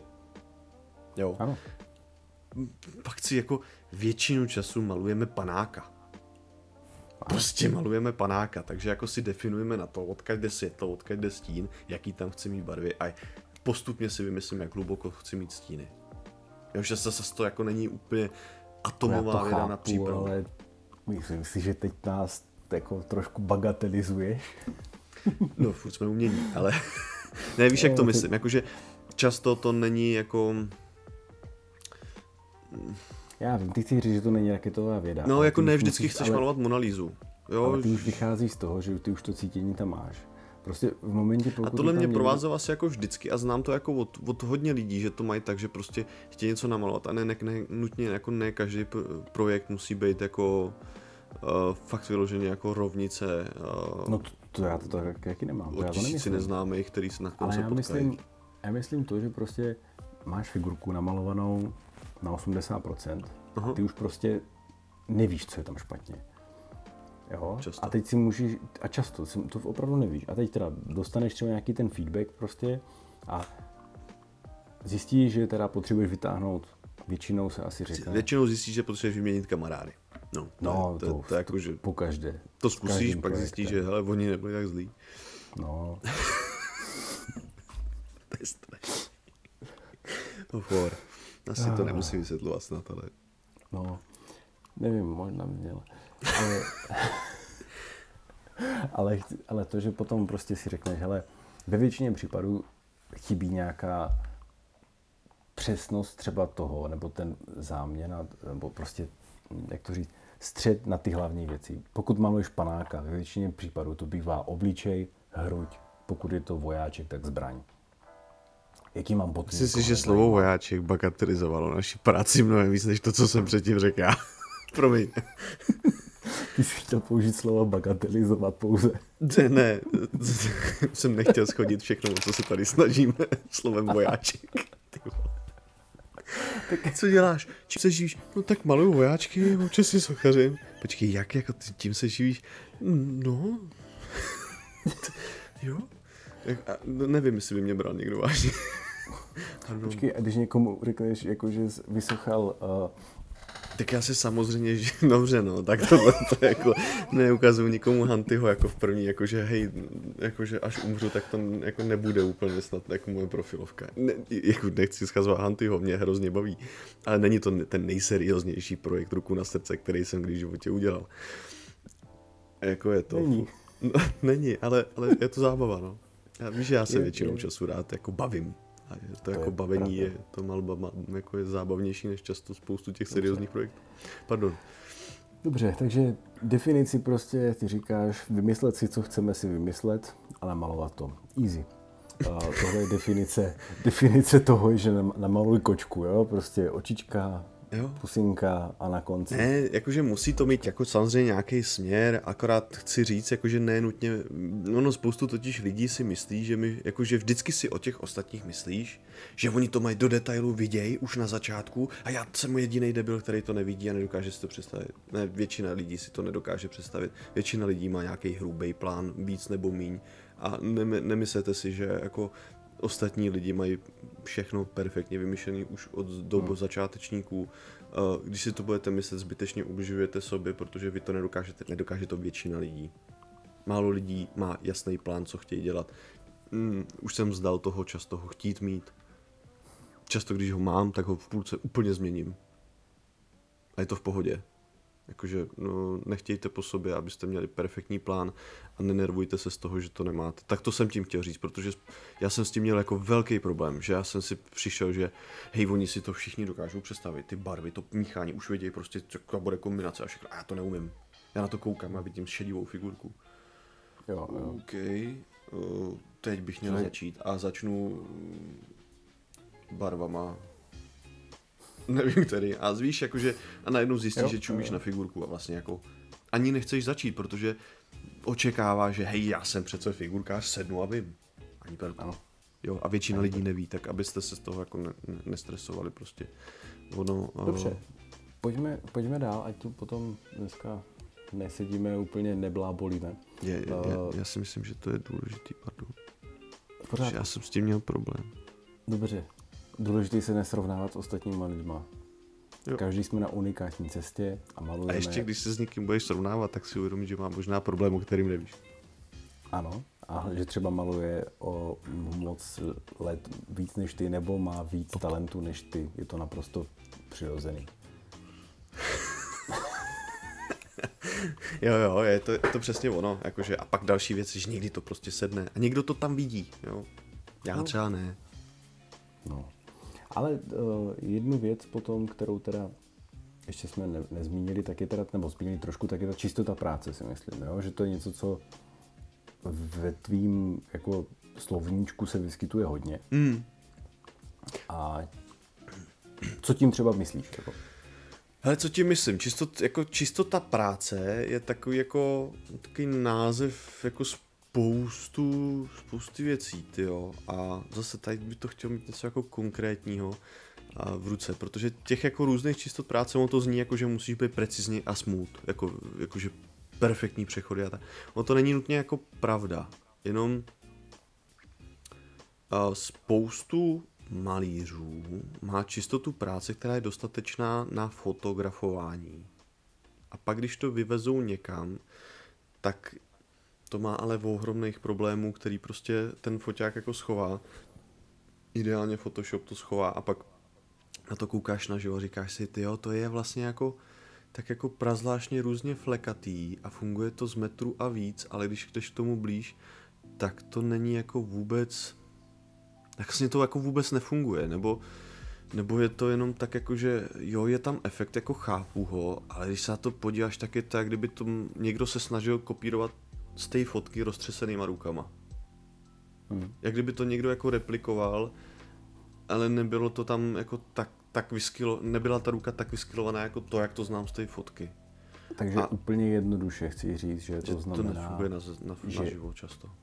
A že stíny jsou tam, kde má být stín, že prostě ti nevleze do části, která už má být nasvícená dle toho, odkud přichází světlo, že světlo ti neleze do stínu, Nebo se někdo často jako úplně vysere na to, aby to jako prolnul nějak. Je to prostě jenom hej, barva a další barva vedle a jako není tam ani jako snaha na to, aby to jako mělo nějaký to řemeslo, takový to prostě, co když jako vidíš, že třeba Andy Warhol, Erik Svinson, tyhle kluci umějí udělat perfektní efekt, ale přitom ten efekt mezi sebou funguje, že je jako nevidíš tam prostě nutně úplně jako že je to dělaný prostě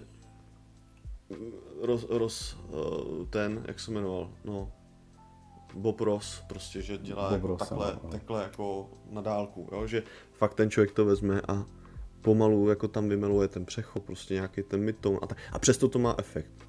A pak jako, já neříkám, že je to nutně špatně, ale když jdeme na tu soutěž, nebo když na soutěži vidíš ty kousky vedle sebe, tak ta čistota práce je jeden z ohledů, na který se jako hledí, a nehledím na to jenom já, jakože to je jako široce vnímaná věc, že jakože styl je jedna věc, ona zase ta čistota práce a udržet si ten styl toho efektu je taky těžký.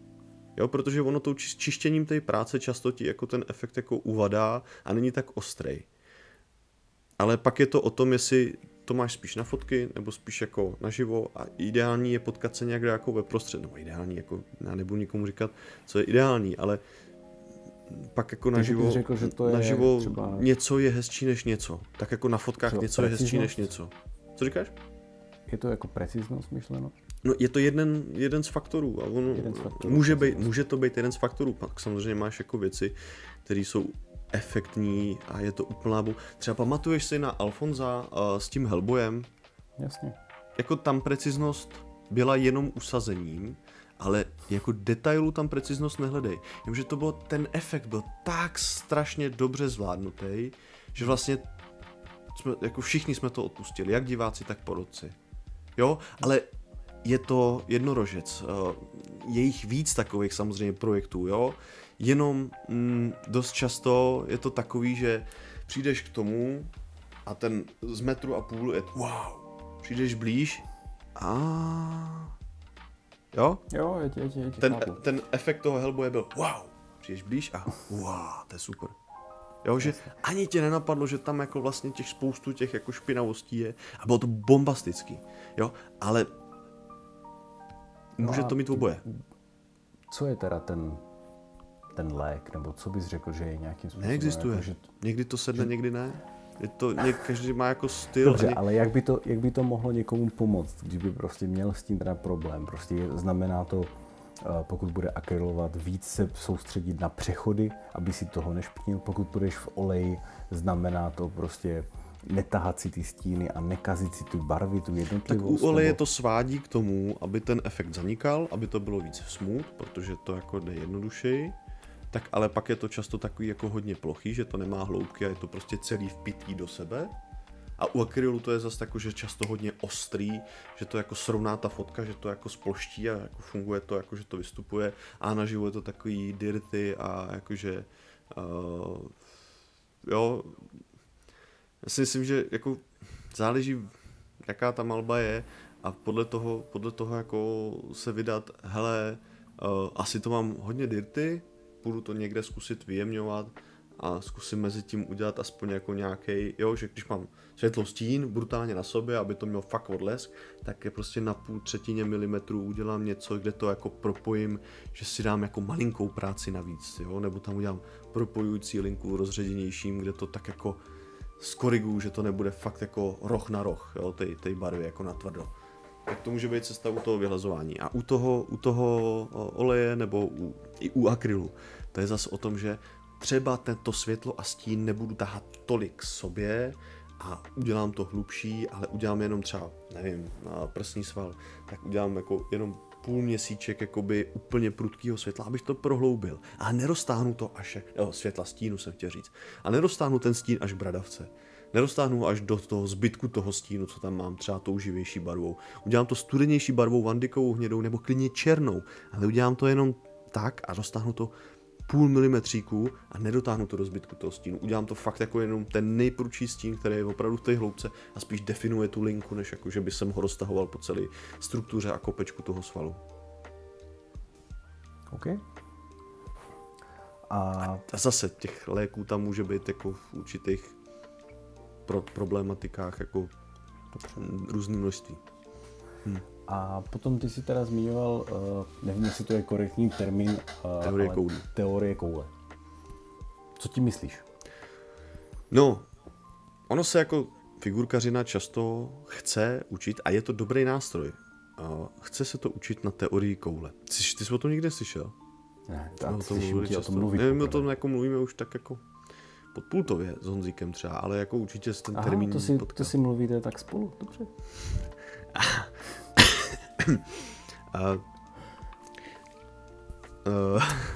To napíšu tady. Hele, teorie koule je o tom, že máš kulatý předmět, kde si z vrchu nasvítíš lampičkou bod a tam je největší bod světla a pak to jde přes nějaký midtone, až úplně do úplného stínu toho odvrácený. Víš, jak funguje? No ne, ona je země vlastně placatá, teďka říkají hodně, viď? Říkají hodně, teď jako hrozně. Už nejsme geoid, už jsme prostě placka. Co? To jsem nebyl nikdy, co jsi říkal? Že ona vlastně země koule není koule, ale je to geoid, jo? Je to jako... no. Necháme to. Prosím tě. Teorie koule je o tom, že někde mám největší světlo, pak mi to jde za roh, tak z toho světla obejvá a ze spod je největší stín. OK, takže myslíš takovou tu referenční úplně jednoduše, když si vezmu figurku pod ježišmarja, tohle jsem zrovna neměl brát, ještě, že to je 1/8. Když si vezmu, co tady můžu vzít? Jo, když si vezmu figurku pod světlo, tak vidím, nebo úplně brutálně pod lampičku, tak vidím, že mi někam dopadá světlo a jsem schopný si to třeba spoustu lidí si to vyfotí a čistý skulpt nenabarvený. A vidím, jak mi to jde jako po těch svalech, to světlo, jak mi zalejzá do stínu a tak. Je to dobrý, jako použití nějakého nástroje, ale není to dobrý vzít to jako úplnou mantru, nebo mantra, no prostě vzít to jako alfa omega toho, co chci, jako jak chci pracovat. Protože má to svoje omezení. Ta figurka je zajímavá jenom z jedné strany a ten zbytek vlastně jde úplně jako do stínu, pak to skončí tím, že záda jsou vlastně úplně temný a není tam ten fokus jako nějaký takový jako bodovej. Furt musím myslet na to, že máme nějakou zmenšeninu něčeho velkého.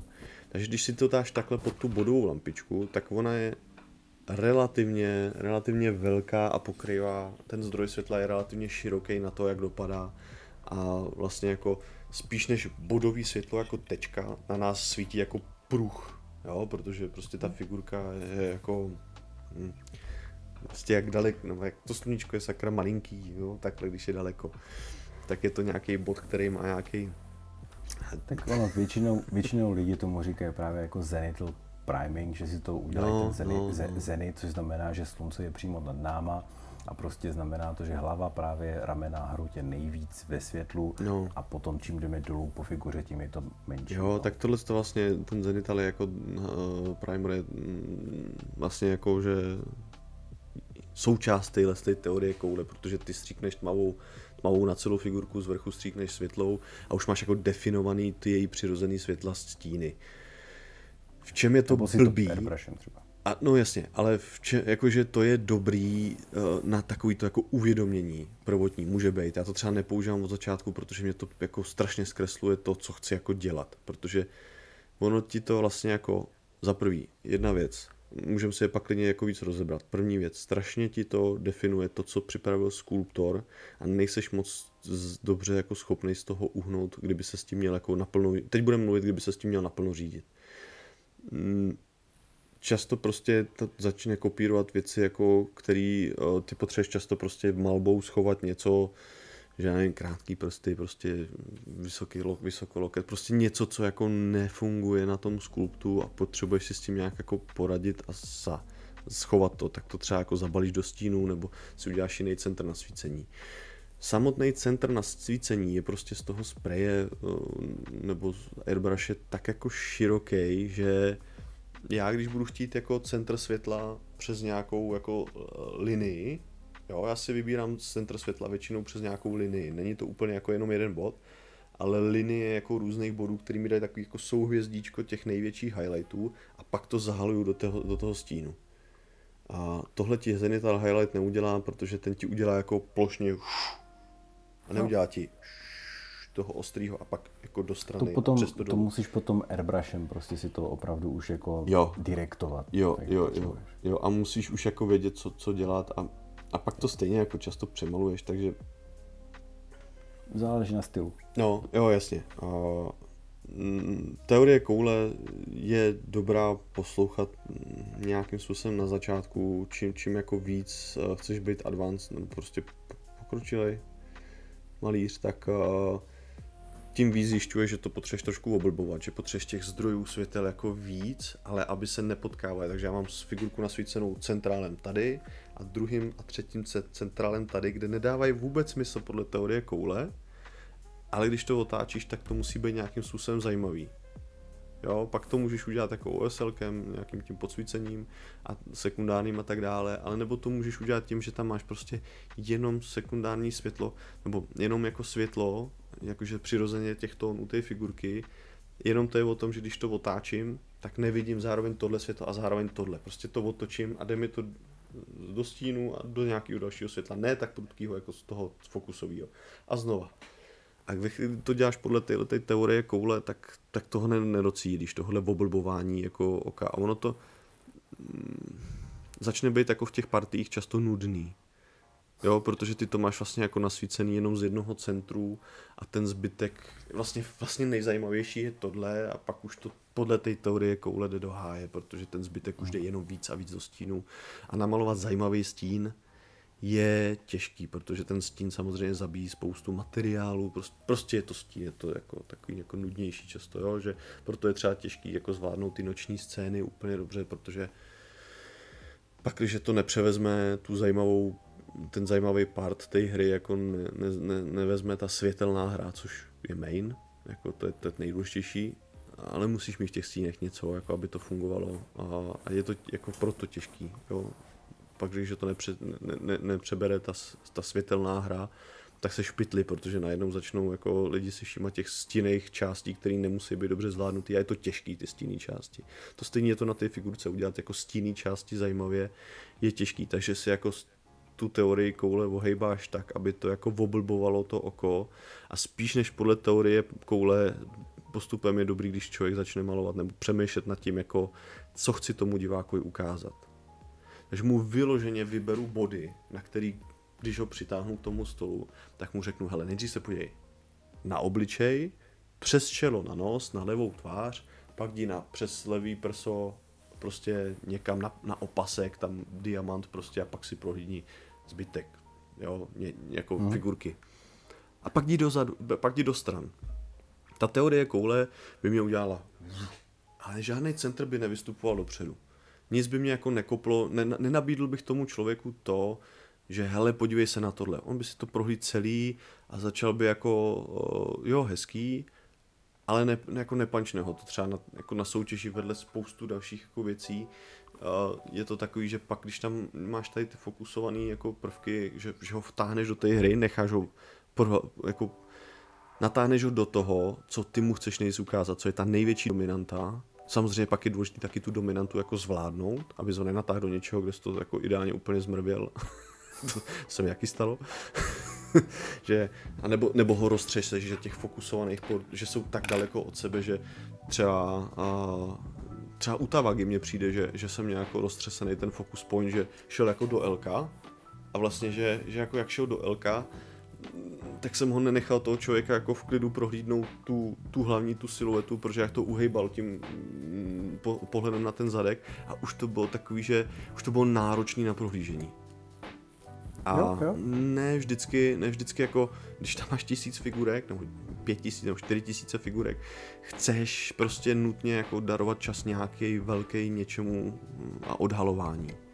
Ano, takže tam musíš mít jako určitou jednoduchost ve složitosti. Jo, celek, aby byl složitý, aby to bylo promakaný, aby to bylo prostě nějaká čistota práce, / prostě nějaký efekt, nebo prostě nějaká to kombinace z těch dvou světů, který se nějak jako potkávají a bojují o tu dominanci na té malbě, ale zároveň, aby to bylo prostě neroztřesený a dával z člověku, to už je jako pak samozřejmě těžší, jo, ale dával z člověku na odiv to, co chceš. A vystavil mu vyloženě to, co chceš, aby z toho vylejzalo a pak ho nechal být kolem dokola, aby si na konci řekl wow. Protože on stejně na konci zase vrátí k tomu nejsilnějšímu efektu a s tím odchází. Je to okay. Jako když přijdeš prostě na třetím rande prostě za rodičema prostě a svej novej budoucí nastávající a uděláš nějaký první dojem. Tak když přijdeš prostě jako v děravých keckách a z party v 5 ráno úplně jako hroznej, tak ten fokus nebude vymazatelný z hlavy. Bude roztřesený. Je to tak. Kvádr. Tweedový kvádro. Já jsem přišel právě z ty pár. Naštěstí jsem měl naproti sobě super lidi. Nebylo mi to. To nevadí. Já jsem o tom nevěděl. To je v pořádku.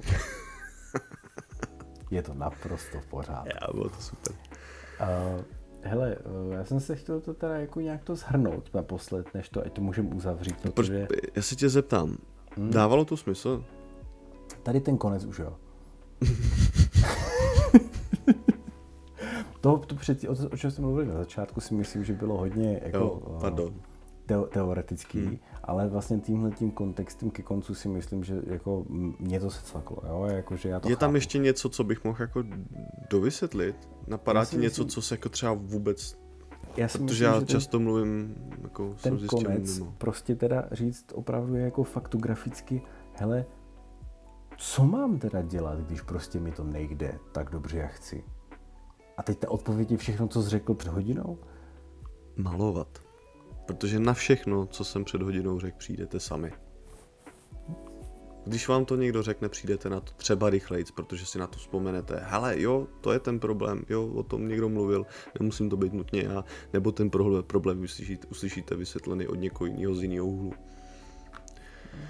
Cokoliv může pomoct, je pomoc, ale stejně to bude o tom, že musíte malovat, protože tím, že si jako člověk jako nastuduje, jak řešit problémy, je nevyřešil.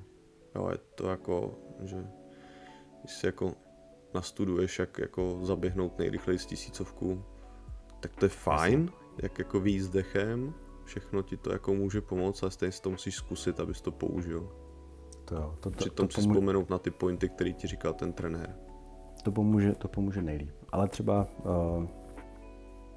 nějaký jakože poslední věc, co takhle ti třeba napadá, já nevím, vím, že hodně se opravdu zmiňuje kontrast, jo. Hele, většinou se říká, přidej na kontrastu. Není to pravda vždycky, jak komu, jo. Mě říkali Uber. To by říkali Uber. Jo. Ale ve většině případů... Já byl v historice a maloval jsem jako fantaskář, jako vlastně vždycky, když jsem začínal na historce. To jako divný, že jo. Věřím, že pro ně to muselo být hodně divný to vidět. Ještě vlastně jako v dobách, kdy jako jsme věděli, že je země kulatá, že jo, těch 15 let zpátky. Dobrý leta ti řekli. No, ale když tam přijdeš něčím, co nikdo nedělá, tak je to takový, že hej, já vím, no, sorry boys. Takže já bych jenom teda chtěl, myslíš si, že jsi schopný říct něco konkrétního, nebo ani prostě nejsme to schopni dát dohromady, protože prostě je to obecný. Já si myslím, že všechno v tomhle případě bude obecný, dokud nebudeme mít před sebou nějaký model, na kterým se budeme bavit. Jo, že hele, budeš? Pojedeš se mnou na ten krystal do Prahy? Já nevím. Pojď se mnou. Dneska mě volal Peťa Velka, říkal, že možná přijede za náma taky, že jsem mu říkal, že pojedu. Na 90% chci jet. Bude tam spoustu miniatury malířů z Čech i ze Slovenska. A i z Polska. Když jako to, přijďte se tam podívat, je to 2. listopad v Praze, Krystal, jak se to jmenuje? Aby jsme trošičku... Myslím, že Krystal 2024. Crystal 2024, přijďte tam, vezmete tam nějaký model a pokecáme kolem toho. Vypadá to, že by tam třeba na to mohl být čas, jakože to nebude žádný jako, že bych tam měl nějaký jako velký povinnosti, anebo tam pokecejte s kýmkoliv jiným o tom prostě, ale otevřete hlavu a dejte hlavy dohromady.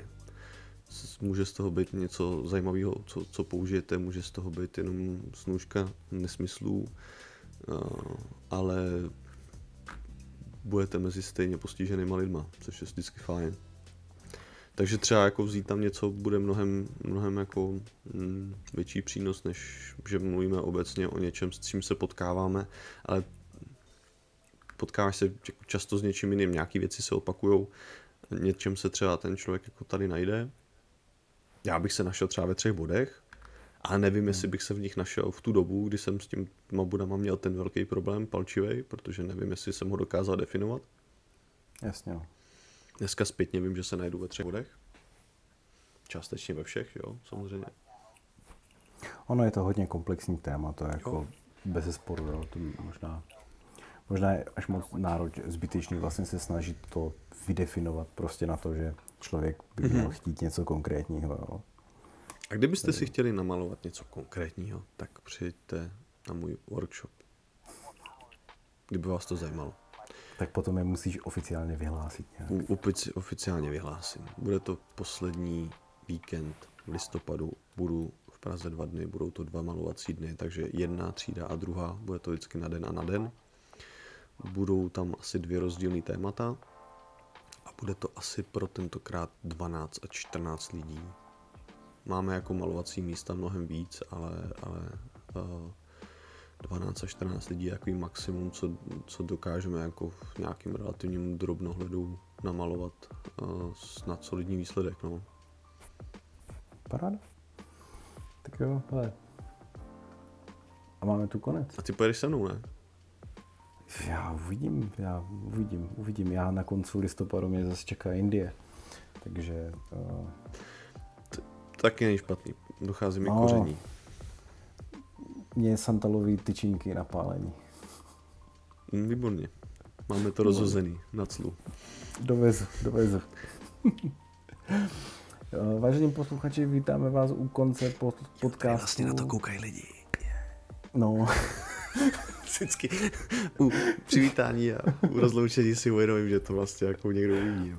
Těch posledních 10 minut bylo hodně tristních. Děkujeme za poslech až do konce.